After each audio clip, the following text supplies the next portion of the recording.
ನನ್ನೆಲ್ಲ ಯೂಟ್ಯೂಬ್ ವೀಕ್ಷಕ ಸ್ನೇಹಿತರಿಗೆ ನಿಮ್ಮ ಸುಪ್ರಿಯಾ ಶಿವಮೂರ್ತಿ ಗೌಡ ಮಾಡುವ ನಮಸ್ಕಾರಗಳು. ಎಲ್ಲರೂ ಹೇಗಿದ್ದೀರಿ? ಚೆನ್ನಾಗಿದ್ದೀರಾ ಅಂತ ಭಾವಿಸ್ತಾ ರಾಮಾಯಣದ 112ನೇ ಭಾಗವನ್ನು ಪ್ರಾರಂಭಿಸೋದಕ್ಕೂ ಮುನ್ನ ಇಂದು ಶ್ರಾವಣ ಮಾಸದ 4ನೇ ಸೋಮವಾರ. ಆ ಸೋಮೇಶ್ವರನನ್ನು ಹಾಗೂ ಮನೆದೇವ ಮಲ್ಲಿಕಾರ್ಜುನನನ್ನು ಈ ಸಮಯದಲ್ಲಿ ನೆನೆಯೋಕೆ ಇಷ್ಟಪಡ್ತೀನಿ. ಹಾಗೆ ಇವತ್ತು ಶ್ರೀ ಕೃಷ್ಣ ಜನ್ಮಾಷ್ಟಮಿ. ಆ ಮುದ್ದು ಮುದ್ದು ಕೃಷ್ಣನಿಗೆ ನನ್ನ ಹೃದಯಪೂರ್ವಕ ಕೃಷ್ಣ ಜನ್ಮಾಷ್ಟಮಿಯ ಶುಭಾಶಯಗಳು. ರಾಧೆ ರಾಧೆ ಅಂತ ಈ ಒಂದು ರಾಮಾಯಣದ 112ನೇ ಭಾಗವನ್ನು ಪ್ರಾರಂಭಿಸುತ್ತಾ ಇದ್ದೀನಿ ಸ್ನೇಹಿತರೆ. ಧೂಮ್ರಾಕ್ಷನ ಸೈನ್ಯವು ರಕ್ಷಣೆಗಾಗಿ ಲಂಕೆಗೆ ಓಡಿದಾಗ ಇದರಿಂದ ಕುಪಿತಗೊಂಡ ರಾವಣನು ವಜ್ರದಂಷ್ಟನನ್ನು ಯುದ್ಧಕ್ಕೆ ಕಳುಹಿಸಿದನು. ಆ ಮಹಾ ರಾಕ್ಷಸ ವೀರನು ಅಂಗದ ನಿಂತಿದ್ದ ದಕ್ಷಿಣ ದ್ವಾರಕ್ಕೆ ತನ್ನ ಸೈನ್ಯವನ್ನು ನಿರ್ದೇಶಿಸಿದನು. ದಾರಿಯಲ್ಲಿ ಹೋಗುತ್ತಿದ್ದ ಅವನು ಆಕಾಶದಲ್ಲಿ ಮಿಂಚುತ್ತಿದ್ದ ಉಲ್ಕಾಪಾತಗಳನ್ನು ಹಾಗೂ ಬೆಂಕಿಯನ್ನು ಉಗುಳುತ್ತಿದ್ದ ಭಯಾನಕ ಹೆಣ್ಣು ತೋಳುಗಳನ್ನು ಕಂಡನು. ಆದರೂ ಧೈರ್ಯ ಮಾಡಿದ ವಜ್ರದಂಷ್ಟನು ಯುದ್ಧಕ್ಕೆ ಧುಮುಕಿದನು. ಆಗ ಬಹಳ ಉಗ್ರವಾಗಿ ಪ್ರತಿಸ್ಪರ್ಧಿಸಿದ ಅಂಗದನು ರಾಕ್ಷಸ ಸೈನಿಕರನ್ನು ಒಂದು ಬುಡಸಹಿತ ಕಿತ್ತ ಮರದಿಂದ ಸದೆಬಡಿದನು. ಸೇನಾಧಿಪತಿಯನ್ನು ನಿಸ್ಸಹಾಯಕನನ್ನಾಗಿ ನೋಡುತ್ತಿರುವಂತೆ ಸಮಸ್ತ ರಾಕ್ಷಸ ಸೇನೆಯು ಕಾಲಿಗೆ ಬುದ್ಧಿ ಹೇಳಿತು. ಇದರಿಂದ ಕೋಪಗೊಂಡ ವಜ್ರದಂಷ್ಟನು ಅನೇಕ ವೈರಿ ಸೈನಿಕರನ್ನು ಬಾಣಗಳಿಂದ ಕೊಂದು ಪ್ರತೀಕಾರ ತೋರಿಸಿದಾಗ ವಾನರರು ಅಂಗದನ ಆಶ್ರಯಕ್ಕೆ ಓಡಿದರು. ವಜ್ರದಂಷ್ಟನನ್ನು ಎದುರಿಸಲು ಅಂಗದನು ಹೊರಟಾಗ 1,00,000 ಬಾಣಗಳನ್ನು ಪ್ರಯೋಗಿಸಿದ ರಾಕ್ಷಸ ವೀರನು ಅಂಗದನನ್ನು ತನ್ನದೇ ಆದ ರಕ್ತದಲ್ಲಿ ಮೀಯುವಂತೆ ಮಾಡಿದನು.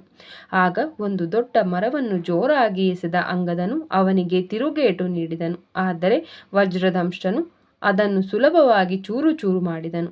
ನಂತರ ಜೋರಾಗಿ ಗರ್ಜಿಸಿದ ಅಂಗದನು ಒಂದು ದೊಡ್ಡ ಪರ್ವತದ ಕಡಿದಾದ ಬಂಡೆಯನ್ನು ಎಸೆದಾಗ ರಾಕ್ಷಸನ ರಥವು ಪುಡಿಪುಡಿಯಾಯಿತು. ಆಗ ವಜ್ರದಂಷ್ಟನು ರಥದಿಂದ ಜಿಗಿದನು. ಈ ಅವಕಾಶವನ್ನು ಉಪಯೋಗಿಸಿಕೊಂಡ ಅಂಗದನು ಹಲವಾರು ಬಂಡೆಗಳನ್ನು ಕೂಡಲೇ ತೆಗೆದುಕೊಂಡು ವಜ್ರದಂಷ್ಟನ ತಲೆಯ ಮೇಲೆ ಜಜ್ಜಿದನು. ಆಗ ತನ್ನ ಗದೆಯನ್ನು ಎದೆಯ ಮೇಲೆ ಗಟ್ಟಿಯಾಗಿ ಹಿಡಿದುಕೊಂಡ ರಾಕ್ಷಸನು ರಕ್ತವನ್ನು ಕಾರುತ್ತಾ ಜ್ಞಾನ ತಪ್ಪಿ ನೆಲಕ್ಕೆ ಬಿದ್ದನು. ಆದರೆ ಸ್ವಲ್ಪ ಸಮಯದಲ್ಲೇ ಪ್ರಜ್ಞೆಯನ್ನು ಮರಳಿ ಪಡೆದ ವಜ್ರದಂಷ್ಟನು ಅಂಗದನ ಮುಂದೆ ಬಂದು ತನ್ನ ಗದೆಯಿಂದ ಅವನ ಎದೆಗೆ ಬಲವಾಗಿ ಹೊಡೆದನು. ನಂತರ ಇಬ್ಬರು ಯೋಧರು ಮುಷ್ಟಾಮುಷ್ಟಿಯಾಗಿ ಹೊಡೆದಾಡಲು ಪ್ರಾರಂಭಿಸಿದರು. ಕ್ರಮೇಣವಾಗಿ ದಣಿದ ಅವರ ಬಾಯಿಗಳಿಂದ ರಕ್ತ ಸುರಿಯಲಾರಂಭಿಸಿತು. ನಂತರ ಅಲ್ಪ ವಿರಾಮದ ಬಳಿಕ ಅಂಗದನು ಒಂದು ಮರವನ್ನು ಬುಡಸಹಿತ ಕೀಳುವಷ್ಟರಲ್ಲಿ ವಜ್ರದಂಷ್ಟನು ತನ್ನ ಖಡ್ಗ ಮತ್ತು ಗುರಾಣಿಯನ್ನು ತೆಗೆದುಕೊಂಡನು. ಆದರೆ ಸ್ವಲ್ಪ ಸಮಯದ ಹೋರಾಟದ ನಂತರ ಆಯಾಸಗೊಂಡ ವೀರರಿಬ್ಬರೂ ತಮ್ಮ ಮಂಡಿಗಳ ಮೇಲೆ ಕುಸಿದರು. ಈ ಅವಕಾಶವನ್ನು ಬಳಸಿಕೊಂಡ ಅಂಗದನು ತನ್ನ ಶಕ್ತಿಯನ್ನು ಕ್ರೋಢೀಕರಿಸಿ ವಜ್ರದಂಷ್ಟನ ಖಡ್ಗವನ್ನು ಕಿತ್ತುಕೊಂಡನು. ಅನಂತರ ಅವನ ಶಿರಶ್ಛೇದನ ಮಾಡಿದನು. ತಮ್ಮ ಸೇನಾಧಿಪತಿಯ ಮರಣವನ್ನು ಕಂಡ ಉಳಿದಿದ್ದ ರಾಕ್ಷಸ ಸೈನ್ಯವು ಭಯಗೊಂಡು ಲಂಕೆಗೆ ಪಲಾಯನಗೈಯಿತು. ನಂತರ ಮಹಾರಾಕ್ಷಸ ವೀರನಾದ ಅಕಂಪನನನ್ನು ಕರೆದ ರಾವಣನು, ನೀನು ಎಲ್ಲ ಶಾಸ್ತ್ರಗಳ ಪ್ರಯೋಗಗಳಲ್ಲಿ ಪ್ರವೀಣನು ಹಾಗೂ ಯುದ್ಧ ಮಾಡಲು ನಿನ್ನಲ್ಲಿರುವ ಕಾತರತೆಯು ಅದ್ವಿತೀಯವಾದದ್ದು. ಈಗಲೇ ಹೋಗಿ ವಾನರ ಸೈನ್ಯವನ್ನು ನಿರ್ನಾಮ ಮಾಡು ಹಾಗೂ ರಾಮ ಲಕ್ಷ್ಮಣರನ್ನು ಸಂಪೂರ್ಣವಾಗಿ ನಾಶ ಮಾಡು ಎಂದನು. ಯುದ್ಧ ಭೂಮಿಯನ್ನು ಸಮೀಪಿಸುತ್ತಿದ್ದ ಅಕಂಪನನ ಎಡಗಣ್ಗಳು ಸೆಳೆಯಲಾರಂಭಿಸಿತು. ಅವನ ಮಾತು ಕಂಠದಲ್ಲಿಯೇ ಕುಂಠಿತವಾಯಿತು ಮತ್ತು ಅವನ ಕುದುರೆಗಳು ವ್ಯಾಕುಲಗೊಂಡವು.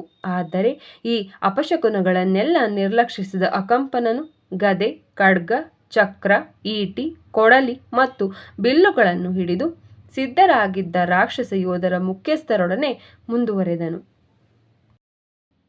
ತರುವಾಯ ನಡೆದಂತಹ ಭಯಂಕರ ಯುದ್ಧದಲ್ಲಿ ವಿರೋಧಿ ಸೈನ್ಯಗಳು ಎಬ್ಬಿಸಿದಂತಹ ಧೂಳು ಎಷ್ಟು ದಟ್ಟವಾಯಿತೆಂದರೆ ಮಿತ್ರರನ್ನು ಶತ್ರುಗಳಿಂದ ಗುರುತಿಸಲು ಸಾಧ್ಯವಾಗಲಿಲ್ಲ. ವಾನರರು ಇತರ ವಾನರರನ್ನು ಮತ್ತು ರಾಕ್ಷಸರು ಇತರೆ ರಾಕ್ಷಸರನ್ನು ಕೊಲ್ಲಲಾರಂಭಿಸಿದರು. ಮೈಂದ, ದ್ವಿವಿಧ, ನಲ ಮತ್ತು ಕುಮುದರು ಎಪ್ಪುಗಟ್ಟಿದ್ದ ಅನೇಕ ರಾಕ್ಷಸರ ದೇಹಗಳಿಂದ ಯುದ್ಧಭೂಮಿಯನ್ನು ಹೊಲಸು ಮಾಡುತ್ತಿದ್ದರು.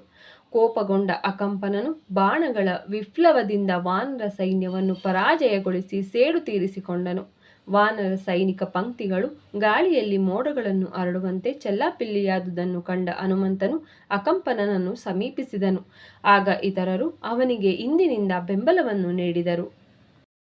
ಸ್ನೇಹಿತರೆ, ರಾಮಾಯಣದ 112ನೇ ಭಾಗವನ್ನು ನಾನೆಲ್ಲಿಗೆ ಮುಕ್ತಾಯಗೊಳಿಸ್ತಿದ್ದೀನಿ. ನಾಳಿನ ಸಂಚಿಕೆಯಲ್ಲಿ ಭೇಟಿಯಾಗೋಣ ಅಂತ ಹೇಳ್ತಾ, ದಯವಿಟ್ಟು ಈ ರಾಮಾಯಣದ ಒಂದು ವಿಡಿಯೋವನ್ನು ಆದಷ್ಟು ನೋಡಿ, ಶೇರ್ ಮಾಡಿ, ಹಾಗೆ ಲೈಕ್ ಮಾಡೋದನ್ನು ಮರಿಬೇಡಿ ಅಂತ ನಿಮ್ಮಲ್ಲಿ ಕೇಳ್ತಾ, ಎಲ್ಲರಿಗೂ ನನ್ನ ನಮಸ್ಕಾರ. ಜೈ ಶ್ರೀರಾಮ್, ಹರ ಹರ ಮಹಾದೇವ. ಮತ್ತೊಮ್ಮೆ ಕೃಷ್ಣ ಜನ್ಮಾಷ್ಟಮಿಯ ಶುಭಾಶಯಗಳು. ಹರೇ ರಾಮ ರಾಮ ರಾಮ ಹರೇ ಹರೇ, ಹರೇ ಕೃಷ್ಣ ಕೃಷ್ಣ ಕೃಷ್ಣ ಹರೇ ಹರೇ.